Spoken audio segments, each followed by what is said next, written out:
Hello बच्चों, पिछले video में बच्चों हम त्रिभुज के माध्यिका के परिभाषा को बताएं कि त्रिभुज की माध्यिका क्या होती है।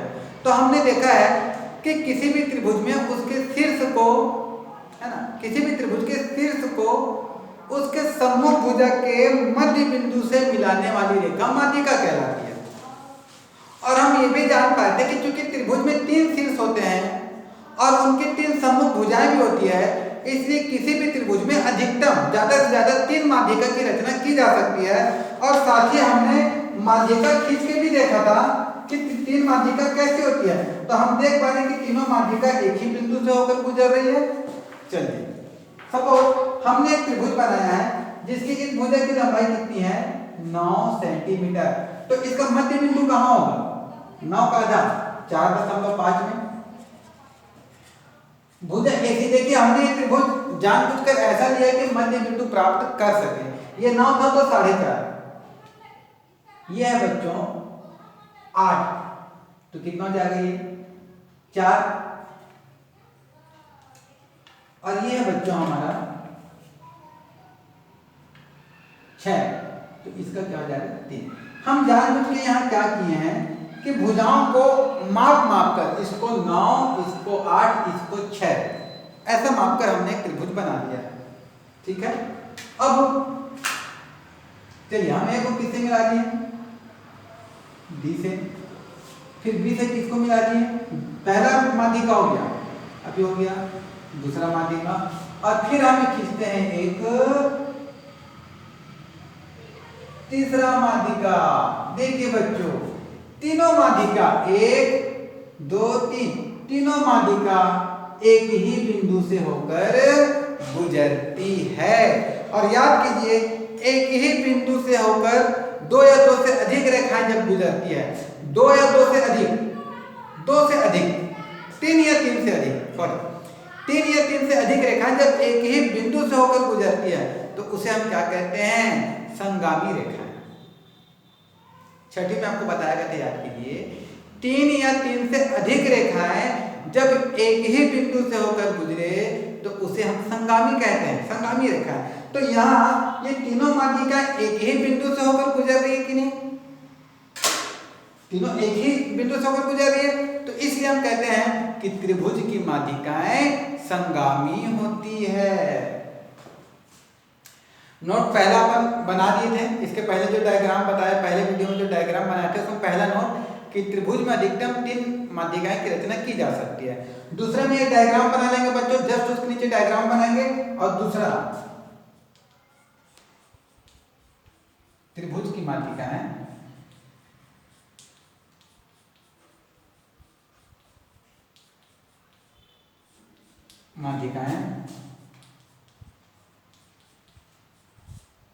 संगामी होती है। बहुत ही महत्वपूर्ण चीज है, इसको बिल्कुल याद रखेंगे। चलिए, पहला नोट उस वीडियो में बताया था, पहला पॉइंट क्या गया नोट में, पहला हम क्या लिखा है कि त्रिभुज में अधिकतम 3 माध्यिकाएं खींची जा सकती है। दूसरे में आप ये डायग्राम बनाएंगे और कोशिश करेंगे कि तीनों का मध्य बिंदु मिल जाए, और ऐसा एक डायग्राम बना के दिखा देंगे कि यहाँ एक ही बिंदु से गुजर रहा है। इसलिए दूसरा पॉइंट हम क्या लिखेंगे, त्रिभुज की माध्यिकाएं संगामी होती है। अब तीसरा ध्यान देंगे बच्चों, ये जब कुछ संगमन बिंदु दिख रहा है ना, तीनों बिंदु एक ही जगह मिल रहा है। ये मान के चलो एक चौक है, जैसे बड़े बड़े शहर में जाते हैं ना तो रास्ता इधर से आ रहा है, इधर से आ रहा है, सभी एक जगह मिलते हैं, तो उसको एक नाम दे दिया जाता है।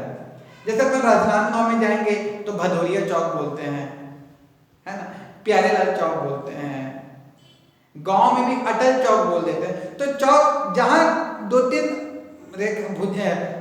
सड़क आकर मिलते हैं, उस जो चौरस जगह तो उसके चौक को नाम दे दिया जाता है ना। ये जनरल सी बात है।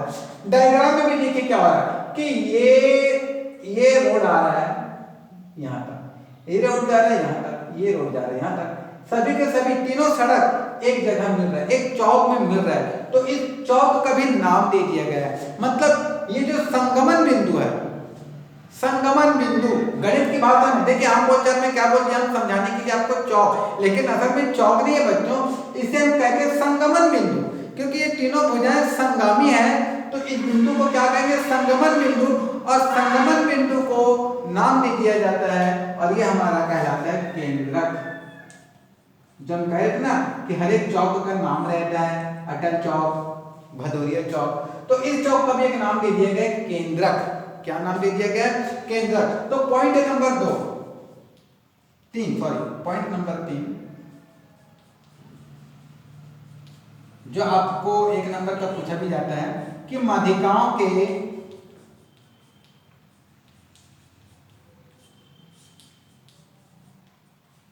संगमन बिंदु को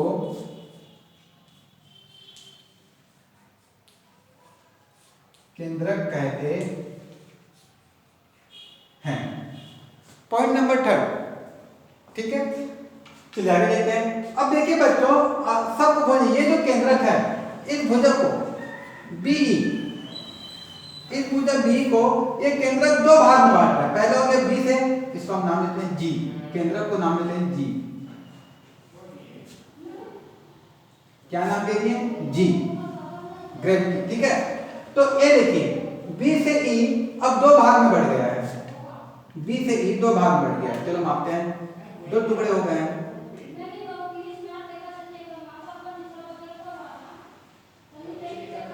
देखिए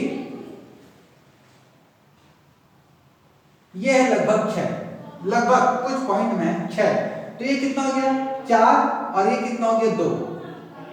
देखिए B से लेकर E तक कितना है 6, और ये जो हो गया G, तो B से G तक कितना हो गया 4 और ये हो गया 2, मतलब ये हो गया 2 और ये हो गया 4, 4, ठीक है, 4/2, ये हो गया 4 और ये हो गया 2, ठीक है बच्चों।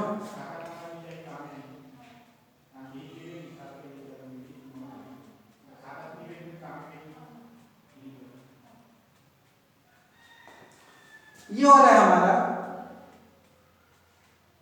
3.6 के लगभग बच्चों। देखिए यहाँ से ये 5 इधर गए थे, तो ये हो गया हमारा यहाँ से G तक। इस भुजा की बात करें हम, इस माध्यिका की, सॉरी इस माध्यिका की बात करें, तो ये केंद्रक 2 भाग में बांट रहा है। पहला हो गया A से G और दूसरा हो गया G से D। तो A से D की लंबाई कितना हो गया 3.6। और जब नीचे वाले को मापते हैं बच्चों, तो देखिए जरा, ये सुनिश्चित शुरू किए, 1 के बाद 5, 6, 7, 8, तो ये हो गया 1.8। ध्यान से समझिएगा, ये हो गया 3.6 और ये हो गया 1.8, ठीक। अब इसको माप लेते हैं, इस वाले माध्यिका को।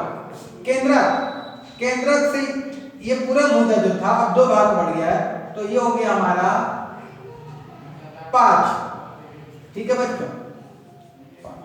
और ये क्या हो गया 2.5। ये जो माप लिखे हैं ये क्या है, ये जो त्रिभुज की जो माध्यिका है, केंद्रक जो है वो त्रिभुज की माध्यिका को 2 भाग में बांटा। आप देख सकते हैं ये केंद्रक 2 भाग में बांट दिया। पहला हो गया B से G, फिर G से E। तो B से G कितना है 4 और G से E कितना है 2। AD, G ने केंद्रक में 2 भाग बांट दिया, A से G और G से D। फिर ये हो गया C से G और G से F, ठीक है बच्चों, क्लियर है यहाँ तक। अब देखिए ये हम बटे में लिख के, मतलब ये क्या बताता है, अनुपात। बटे में लिख के जब सरल करते हैं तो उसे हम क्या कहते हैं, अनुपात। 2 एकम 2, 2 दूनी 4, मतलब 2/1, मतलब 2:1। दशमलव कट जाएगा, एक अंक के पहले 18 एकम 18, 18 दूनी 36, मतलब 2/1 बराबर 2:1। ये भी 2:1 का है। 2.5 एकम 2.5, 2.5 दूनी 5, 2/1, मतलब ये क्या है 2:1। हमने जानबूझ के तो नहीं माप कर खींचा था ऐसा, हमने सिर्फ क्या किया, माध्यिका खींच दिया। ऑटोमेटिक हम क्या देख रहे हैं कि जो माध्यिका के जो 2 टुकड़े हो गए हैं, तो जो बड़ा टुकड़ा है वो छोटे टुकड़े का जस्ट डबल है। बड़ा टुकड़ा छोटे टुकड़े के जस्ट डबल है। बड़ा टुकड़ा छोटे टुकड़े के जस्ट डबल है। 2 का डबल 4, 18 का डबल 36 और 25 का डबल 5, 2.5 का डबल 5। मतलब दोनों बातें, दोनों बात देख, दोनों बातें तो इससे पता क्या चल रहा है बच्चों, हमारा अगला गुण जो है कि त्रिभुज में जो केंद्रक है, तीसरा त्रिभुज का केंद्रक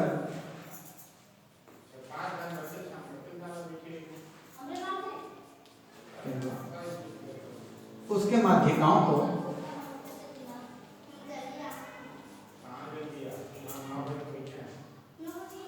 दो अनुपात एक में विभाजित करती है। ये तो हम समझाएं बच्चों, ये आप खुद करके भी देख सकते हैं कि ऐसा होता है कि नहीं। ठीक है, तो चलिए फिर से हम एक बार आपको ब्रीफिंग करते हैं कि त्रिमाध्यिका क्या है।